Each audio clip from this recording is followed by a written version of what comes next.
Ça continue, les amis, avec eux. Vous savez qu'avec la guerre en Ukraine et le torse que la France et les Otaniens ont bombé, beaucoup de personnes pensaient que ils avaient une armée forte, ils avaient des munitions, ils pouvaient faire la guerre pendant très longtemps.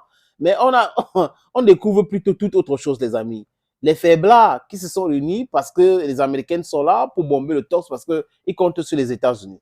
Et là, c'est la France. D'Emmanuel Macron qui fait tout pour mettre les Africains mal à l'aise, qui fait tout avec ses élites françaises pour piller l'Afrique, qui fait tout pour bomber le torse quand ça concerne l'Afrique et quand ça concerne la Russie, c'est une que le mensonge. Le mensonge, le mensonge, le mensonge, les amis. Et là, c'est tombé. Il avait dit ça hier, il insiste encore aujourd'hui, je parle de Michel Gouillard, qui est un expert des affaires militaires, des guerres et autres. Bon, d'autres l'appellent expert en carton sur les plateaux de télévision. Mais il insiste, et personne n'est pas en train de le démentir, que la France ne peut pas faire la guerre en grande échelle pendant 2 semaines. Donc, si la France est confrontée à une vraie guerre, la France va fuir. Donc, Emmanuel Macron et Sébastien Lecornu qui partent en Ukraine, vous dit qu'on va faire l'industrie, on va conduire les armes et tout ça. Commencez par régler les problèmes que l'armée française connaît aujourd'hui. Oui. Et d'ici, l'armée française mobilise 15 000 hommes, par exemple, pas 50, 15 000, les donner les armes, les munitions, et tout ça, en 2 semaines. Si c'est une guerre qui est intense, la France sera cadavérée. Même à l'intérieur, hein, que la France sera cadavérée. Au lieu de régler ce problème, ils veulent régler les problèmes du monde entier. Ah, on les voit en Ukraine, on les voit en Afrique, partez chez vous. On a dit, regardez les forces françaises, 1500 chez nous, 350, 400 ici, 500 là-bas. Partez là-bas, envoyez ces gens-là en Ukraine ou protégez votre propre pays. Voilà les experts des généraux aujourd'hui qui disent clairement que la France ne peut pas supporter cela, les amis. Combat au corps à corps, tout ça là, ça ne peut pas, les amis. Écoutez, moi, c'est pas moi qui parle. Hein. Écoutez ce monsieur, ce qu'il dit sur la chaîne de propagande pro-ukrainienne. Certains hauts gradés au sein de l'armée française disent si nous devions être à la place des Ukrainiens dans cette guerre en Ukraine, dans une guerre similaire, on tiendrait 15 jours. Oui. Je confirme, oui. Oui, bien sûr, mais évidemment, parce que c'est quelque chose qu'on n'a pas du tout anticipé. Et que non seulement on ne l'a pas anticipé, considérant qu'on n'aurait plus à faire un combat, une guerre de si haute intensité, mais surtout on n'a pas anticipé que la situation pourrait changer éventuellement. C'est ça le pire en réalité. C'est-à-dire qu'on a réduit, on a fait des économies surtout. L'effort, faire simplement, mais l'effort de défense français, il a été divisé par 2 en termes de pourcentage du PIB entre 1990 et 2015. Puis après les attentats terroristes en France, ça, on a changé un peu de politique, on est remonté maintenant, un petit peu, progressivement.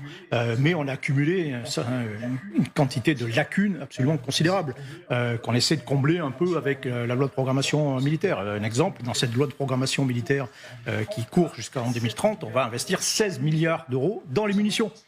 Tout simplement, parce qu'on s'est aperçu, comme vous disiez, que simplement en termes de munitions, en termes d'obus, en termes de balles, mais surtout d'obus d'artillerie, on aurait de quoi, à la cadence des combats qui se passent actuellement en Ukraine, on tiendrait 2 semaines. On tiendrait 2 semaines. Ça veut dire qu'on n'est pour l'instant pas prêt à affronter une telle guerre. Oui, non, très clairement, oui, bien sûr. Vous regardez le contrat, on fixe aux armées un contrat d'objectifs pour un engagement majeur. Et on dit, voilà, vous devez être capable de déployer, c'est-à-dire d'équiper complètement pour le combat tant de soldats. Et ce nombre, c'est 15 000. On dit, voilà, en cas d'engagement majeur, que ce soit à l'étranger ou sur le sol à la frontière française, mais c'est quand même peu probable, mais c'est essentiellement à l'étranger, vous devez être capable de déployer 15 000 hommes complètement équipés, des blindés, etc., 45 avions de combat, un groupe aéronaval si on peut mettre la marine dans le coin, etc., etc. Et ça n'a pas changé depuis 2013, et 15 000, c'est très peu en réalité. On essaie de monter un petit peu cet effectif, mais c'est quand même extrêmement peu. Qui peut-on vaincre avec 15 000 hommes, quoi. C'est la question qu'il faut se poser, sachant qu'il y a 300 000 combattants russes qui sont en Ukraine et qui a à peu près en face autant de soldats ukrainiens, pour citer l'ordre de grandeur. Mais là où j'y reviens, ce qui est le plus condamnable, c'est qu'on n'a pas anticipé que la situation pour être différente. Donc on n'a pas prévu des stocks, on n'a pas prévu une remontée en puissance. Ça se planifie, ça s'organise. Et ça, on l'a pas fait du tout. Comme dans d'autres domaines, hein.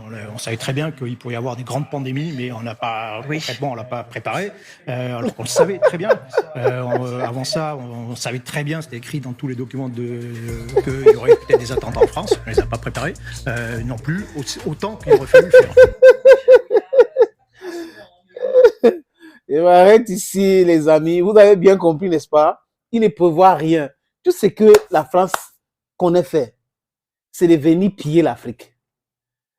Chez eux-mêmes, si on les attaque aujourd'hui, ils ne peuvent pas supporter 2 semaines. Donc, quand Vladimir Poutine dit déclarer la guerre contre la France, c'est perdre le temps, il faut chasser la France en Afrique tout simplement pour que la France s'écroule. Mais il a raison. Parce que la France ne peut pas faire la guerre contre la Russie. L'Europe ne peut pas faire la guerre contre la Russie.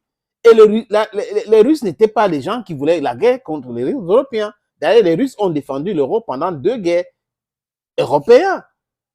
Mais les Européens, ce sont ceux-là qui veulent balkaniser la Russie, qui minimisent la Russie, qui insultent la Russie, qui cherchent les problèmes à la Russie. Et aujourd'hui, on découvre que ces gens-là sont hyper faibles et ils comptent sur les Américains. C'est pour cette raison que les Américains les malmènent. Montent, ils montent, descendent, ils descendent. Oui, parce qu'ils savent que les Américains peuvent les mettre en difficulté.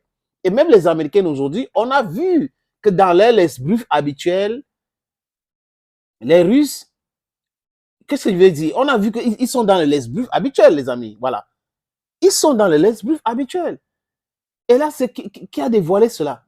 Les Russes, qui montrent que les Américains sont en train de mentir sur tout. L'efficacité, la puissance de leurs munitions, de leurs armes, des chars et autres. Les Russes ont montré. Il y a même, ils ont présenté les chars Abrams. Et il y a près de 7 points qu'on peut toucher et détruire ces chars-là. 7. Et voilà, ce sont les chars-là qu'on a envoyés. Les chars fabriqués en 85, qui n'ont pas été modernisés, qu'on a envoyés aux Ukrainiens. Et ils sont en train de dire que ça consomme beaucoup de carburant. Et ce n'est pas les chars modernes. Donc, on n'a pas modernisé les Abrams qu'on est en train d'envoyer en Ukraine. Donc, la France fait le bruit comme ça. Donc, même la guerre pendant 2 semaines, vous ne pouvez pas. C'est pour cette raison que vous voulez passer par la CEDEAO pour déstabiliser le Niger. Oui, non, la CEDEAO, vous ne pouvez rien. Le franc CFA là, non. Bientôt, là, on va vous dire qu'on était en train d'utiliser la monnaie, vous allez refuser. Nous allons sortir de cette histoire-là. Hein? Nous allons sortir de là. Vous ne pouvez pas continuer à nous malmener comme ça. Et vous avez les Ouattara, un vassaux comme Ouattara, Patrice Talon, Ombalou, Macky Sall, qui continuent à cautionner ça, ce banditisme. Tout le monde dit que c'est le vol. Tout le monde, les amis, dit que c'est le vol. On est en train de piller l'Afrique. Macky Sall cautionne cela. Talon cautionne cela. Alassane Ouattara, c'est le chef de classe. C'est celui qui cautionne le pillage de l'Afrique et le maintien de l'Afrique dans le sous-développement. Regardez dans son propre pays. Le carburant, pouf, augmenté 7,5% et il vient avec des mesurettes. Thank you friends for watching. Stay blessed and bye bye for now.